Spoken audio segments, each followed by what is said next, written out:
मुजफ्फरपुर जिला के साहेबगंज थाना क्षेत्र में पिछले 2 दिनों से लापता एक सरकारी शिक्षक का शव चौड़ में बरामद होने के बाद इलाके में सनसनी फैल गई है।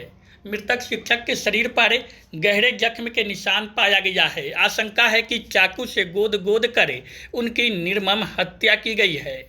शिक्षक की पहचान दरिया छपरा गांव निवासी गुड्डू लाल ठाकुर उम्र 48 वर्ष के रूप में की गई है। जानकारी के अनुसार शिक्षक गुड्डू लाल ठाकुर बुधवार की रात को अपने घर से लापता थे। परिजनों ने उनकी तलाश में हर संभव प्रयास किया, लेकिन उनका कहीं कोई सुराग नहीं मिल पाया। गुरुवार की रात उनका जूता, गमछा और एक डब्बा मिला था, लेकिन उनका कोई सुराग नहीं मिला।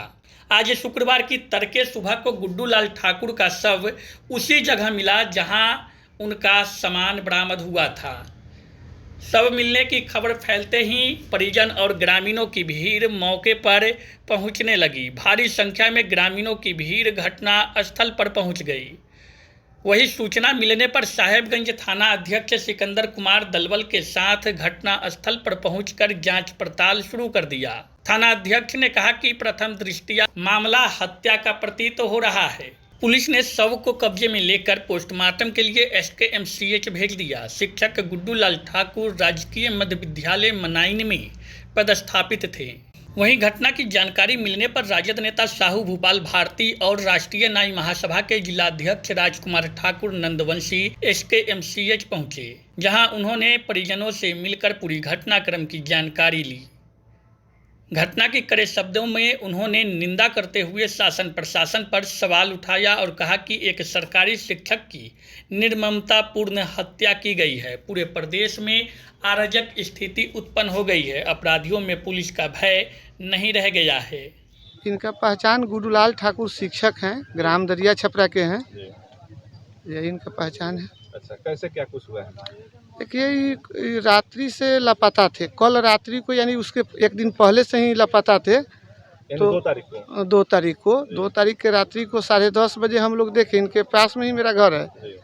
तो ये टहल रहे थे। जो अभी साक्ष्य बरामद हुआ है वही गमछा उमछा पहन कर, लेकिन आदमी होता है, टहलता है, गर्मी के समय है, पता नहीं चल पाया। कल इनको खोजा गया तो पता नहीं चला गया, तो शंका जाहिर होने लगा से कहाँ गए। और रात्रि में प्रशासन को फ़ोन हुआ और गांव के बच्चे लोग भी खोजने लगे, तो गमछा ये सब बरामद हुआ। पुलिस भी आई, लेकिन 100 रात्रि को बरामद नहीं हुआ। लेकिन आज सुबह में लगभग 4:30 के लगभग में 100 बरामद हुआ है चिकना चौर में। ये शिक्षक हैं, मनाइन, जहाँ पे पदस्थापित है? मनाइन मध्य विद्यालय में है। कैसे जानकारी मिली कि चौर में शव है? जैसे शंका हुआ, इधर के ही तरफ ही शौच के लिए निकले थे, तो शक के आधार पर मैंने हम लोग खोजने लगे, ग्रामीण लोग। तो जूता मिला, इनका गमछा मिला और डब्बा एगो है जो जिसमें पानी लेके निकले थे, ये मिला। तो उस आधार पर जब मिला तो हम लोग का शक और गहरा हो गया, से हत्या की तरफ इशारा जाने लगा। तो खोजबीन रात हुआ, नहीं पता चला, लेकिन सुबह हमें पता चला है से इनका शव यहाँ बरामद हुआ। कई जख्म के निशान पाए? हाँ, जख्म के निशान है। माथा पे भी लग रहा है जैसे चाकू से वार किया गया है। 100 पोस्टमार्टम में जा रही है जी, 100 पोस्टमार्टम के लिए। क्या परिचय हुआ आपका? मेरा परिचय हुआ उदय भगत, नाम हुआ, मुखिया प्रतिनिधि प्रहारपुर मनोरथ। इनके पास 2 लड़का, एक 2 लड़का है, दोनों सैनिक स्कूल में निकाल लिए हुए था और एडमिशन के चक्कर में था। पत्नी वही साथ में रहती थी। हाँ, दोनों बच्चों के साथ। तो वहाँ अकेले रहते से बुला करके इसको जो है सो अपराध मोबाइल तो उनका नहीं मिला होगा, मोबाइल लेके भाग गए। अगर दूसरे टाइप की कोई बात होती तो मोबाइल तो उनके पास रहना। घर से कब रात को निकले इसका पता नहीं है। क्या तारीख की? परसों 2 तारीख को। 2 तारीख जी।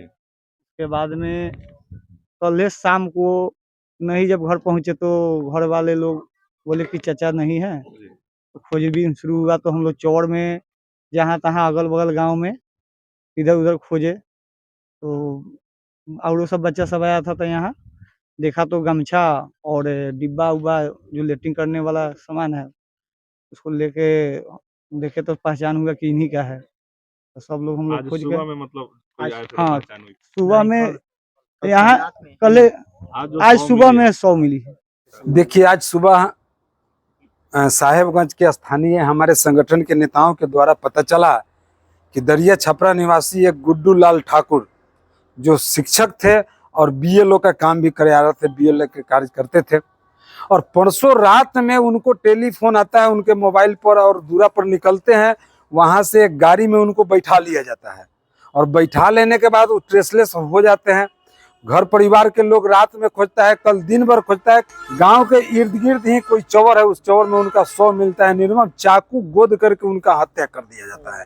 मैं स्थानीय प्रशासन पर विश्वास जताते हुए अभी तक कहे कि अभी तुरंत घटना घटी है, उनसे मैं निवेदन स्थानीय प्रशासन से और मुजफ्फरपुर के आईजी डीआईजी एसपी महोदय से मैं निवेदन करता हूं कि अविलंब उनका मोबाइल भी जब्त किया गया, उसका किसका फोन गया, कॉल डिटेल निकाल करके इस परिवार को उचित न्याय मिले और अपराधी चाहे जो भी हो वह बख्शा नहीं जाए।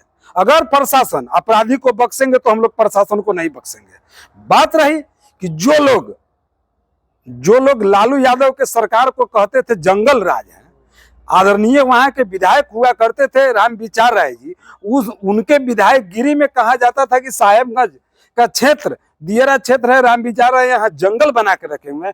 आज किसकी सरकार है? आज किस पार्टी के वहां विधायक है? इनके सरकार में क्या हो रहा है? ये मौन क्यों है? आज बोलना चाहिए ना इस पर। तो मैं उनसे भी निवेदन करता हूं कि अविलंब इस गरीबी, नाई नहीं समझे कि नाई का बेटा कहते हुआ, एक शिक्षक कहते हुआ है, वह व्यक्ति देश के भविष्य के बच्चों को, माने जो देश के भविष्य का निर्माण करते हैं उस बच्चों को पढ़ाते लिखाते थे और बीएलओ का काम करते थे जो चुनाव में काम आएंगे। और वैसे व्यक्ति को जब इस राज्य में, इस सरकार में एक शिक्षक सुरक्षित नहीं है, जो सरकारी कार्यरत है, सरकारी कर्मचारी सुरक्षित नहीं है, आमजनों का क्या होगा? आप अखबार उलटिएगा, निश्चित रूप से आप देखिएगा कि नाबालिग बच्ची का दुष्कर्म हो गया। पुलिस आपकी, जो इस सरकार की पुलिस है, वह दारू पकड़ने में लगी हुई है और इस हत्या बलात्कार पर उसका कोई निगाह नहीं है। सरकार पूर्ण तरह से फेलियर है। राजकुमार ठाकुर नंदवंशी, जिला अध्यक्ष राष्ट्रीय नाई महासभा मुजफ्फरपुर बिहार। तो इधर तो देख ही रहे हैं कि पूरा साहेबगंज प्रखंड अपराधियों के तांडव के बीच में जी रहा है और सभी प्रत्येक दिन कोई न कोई अपराधियों के द्वारा डायरेक्ट या इनडायरेक्ट हत्या हो रही है। उसी के करीब में मास्टर की हत्या हुई है और बहुत दुखद है। चूँकि सूचना सुबह मिली और उसके बाद हमने एसएसपी को और वहाँ जो डीएसपी हैं सरैया, उनसे भी बात किए और उसके बाद 100 को पोस्टमार्टम में एसकेएमसीएच में लाया गया। अभी पोस्टमार्टम की प्रक्रिया चल रही है। निश्चित तौर पर हम प्रशासन से मांग करते हैं कि इस तरह से जघन्य रूप से आखिर कौन हत्या किया, हत्या के कारण क्या हो सकता है, हत्या की साजिश रचने वाले कौन लोग हैं, इसका तुरंत उद्भेदन करें। नहीं तो आज तो पोस्टमार्टम के बाद, अंतिम संस्कार के बाद कल से राष्ट्रीय जनता दल या विभिन्न महागठबंधन और विभिन्न सामाजिक संगठन, हमारे नाई समाज के जिला अध्यक्ष से भी हमारी अभी बात हुई है, उनको मैंने जानकारी दिया है कि बताइए, एक तो बड़ी बिरले लोग समाज में ऐसे होनहार लोग पैदा लेते हैं, अब होनहार लोग पैदा लिया उसी समय उसकी निर्मम हत्या कर दी गई। कहीं ना कहीं एक बहुत बड़ा साजिश है। इस साजिश को बहुत बड़ी साजिश है। और एक ठाकुर जी मास्टर साहब की हत्या नहीं हुई है, बल्कि एक उस गांव के सामाजिक कार्यकर्ता और भविष्य की हत्या कर दी गई ताकि अत्यंत पिछड़ी जाति में कोई इस तरह का होनहार लोग पैदा नहीं। हाँ, ये गुड्डू लाल ठाकुर हैं। ये परसों रात में 10 बजे घर से निकले थे और फिर कल रात में सूचना मिली कि ये अभी तक घर नहीं लौटे हैं। फिर हम लोग खोजबीन शुरू किए। रात में इनका गमछा ये सब मिला, लेकिन इनका पता नहीं चल पाया। आज सुबह में इनका डेड बॉडी मिला, सिर पे गहरा जख्म है, हत्या का मामला है जी। एफएसएल की टीम वगैरह को जी, वो लोग आ रहे हैं, सूचना दिया गया है, वो लोग आ रहे हैं, आके वो लोग पीओ विजिट करेंगे। शादी का फर्नीचर सेट 34,500 से स्टार्ट। AFZ फर्नीचर के ऑफिशियल यूट्यूब चैनल पर विजिट करिए विशेष जानकारी के लिए और परचेज करिए बिहार के सबसे बड़े शोरूम से।